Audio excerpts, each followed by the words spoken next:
오늘 우리에게 주시는 하나님의 말씀입니다.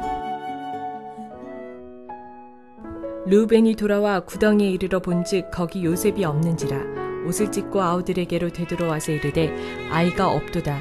나는 어디로 갈까? 그들이 요셉의 옷을 가져다가 순념소를 죽여 그 옷을 피에 적시고 그의 채색 옷을 보내어 그의 아버지에게로 가지고 가서 이르기를 우리가 이것을 발견하였으니 아버지 아들의 옷인가 보소서 하매 아버지가 그것을 알아보고 이르되 내 아들의 옷이라 악한 짐승이 그를 잡아 먹었도다. 요셉이 분명히 찢겼도다 하고 자기 옷을 찢고 굵은 배로 허리를 묶고 오래도록 그의 아들을 위하여 애통하니 그의 모든 자녀가 위로하되 그가 그 위로를 받지 아니하여 이르되 내가 슬퍼하며 소홀로 내려가 아들에게로 가리라 하고 그의 아버지가 그를 위하여 울었더라. 그 미디안 사람들은 그를 애굽에서 바로의 신하 친위대장 보디발에게 팔았더라. 사랑하는 성도 여러분, 평안하셨습니까? 오늘도 주님께서 주시는 말씀을 통하여 복된 하루를 열어가시기 바랍니다.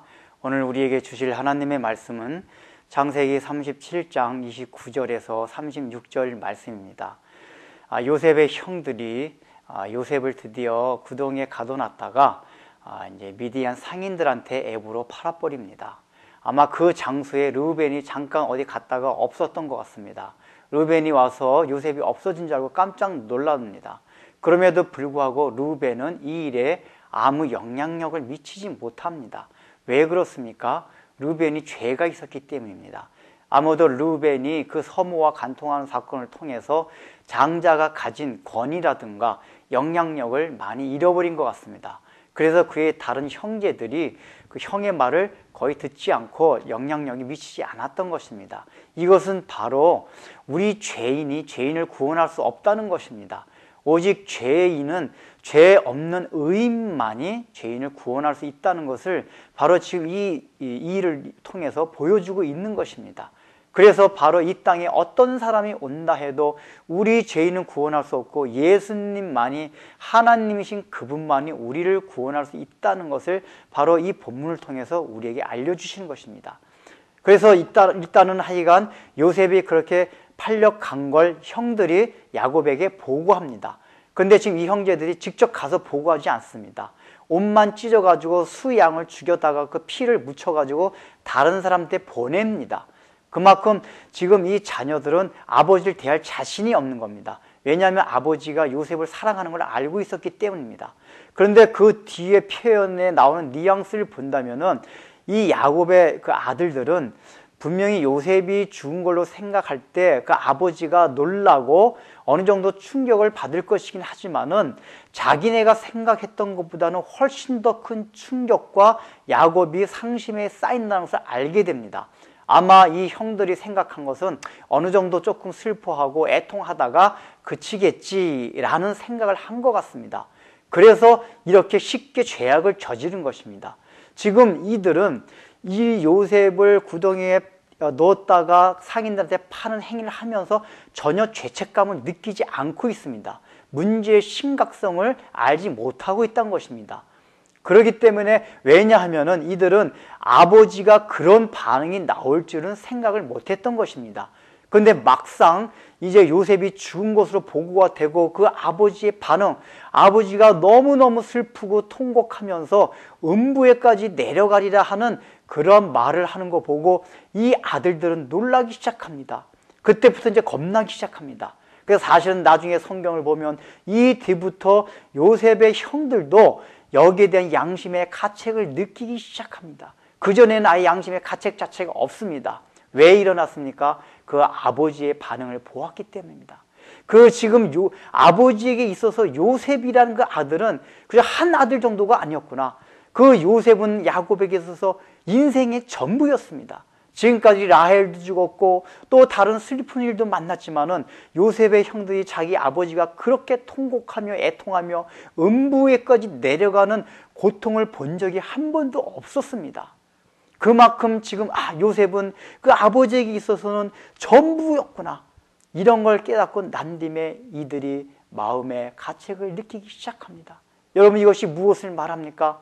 우리의 인생들이 아직까지 우리는 하나님의 사랑을 모릅니다. 예수 그리스도가 이 땅에 오셔서 십자가에 돌아가신 사건을 듣고도 무미건조합니다.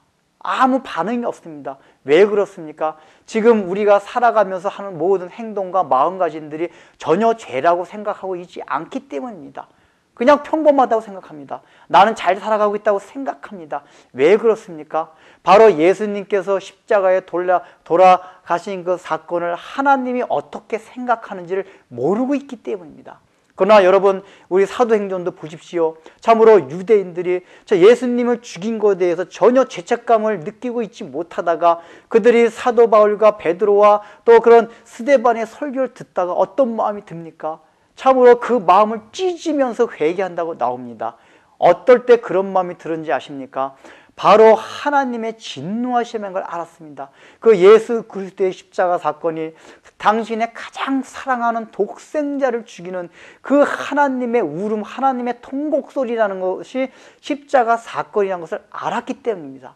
그때 그들이 배를 찢으면서 울며 하나님 앞에 회개하고 예수님을 영접하였습니다. 여러분, 오늘날도 마찬가지입니다. 왜 이렇게 사람들이 예수님을 영접하지 않습니까? 하나님의 그 마음을 알지 못하기 때문입니다. 우리가 교회 안에조차도 그 십자가 사건에 대한 감격이 없는 이유는 그 십자가 사건을 대하는 하나님의 마음이 어떠한지를 모르기 때문입니다.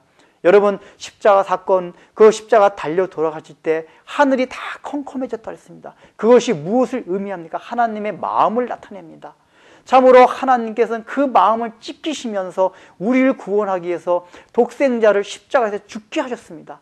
그러나 그때 하나님의 마음은 음부에 내려가는 고통을 겪으셨습니다. 그 마음을 우리가 알아야 된다는 겁니다. 참으로 얼마나 우리를 사랑하셨으면 그런 음부에 내려가는 고통을 겪으시면서까지 예수님을 이 땅에 보내셨을까? 예수님을 죽이셨을까? 그 하나님 마음을 우리가 알고 깨달을 때에 참으로 우리 자신도 깨달아지고 십자가 사건을 다시 한번 우리가 바라보게 되는 것입니다. 그것을 통해서 하나님의 사랑을 깨닫고 참으로 내가 하나님 말씀대로 살겠다는 결단을 할 수 있게 되는 것입니다. 기도하겠습니다.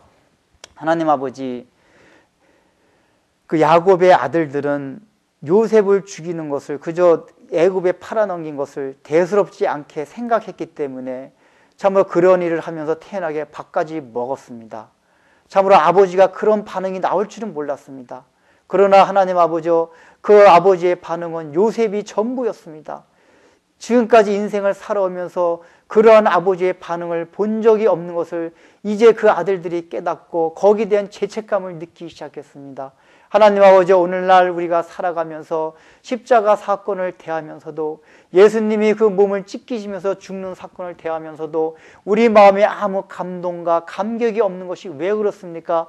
그 사건을 대하는 하나님의 마음이 어떤지를 우리가 알지 못했기 때문에 그러하오니 참으로 하나님 아버지, 독생자를 이 땅에 내려보내시는 우리 하나님 아버지의 마음이 어떠한지를 그 갈기갈기 찢겨지며 음부에까지 내려가는 고통을 참으로 겪으셨다는, 우리가 죄를 지을 때는 항상 하나님께서 그런 마음을 가진다는 것을 우리가 늘 마음에 간직하고 그것을 깨달아서 이제는 우리의 삶을 돌이켜 참으로 하나님 말씀대로 살아갈 수 있는 성도들이 다 되게 하여 주옵소서. 예수님의 이름으로 기도드립니다.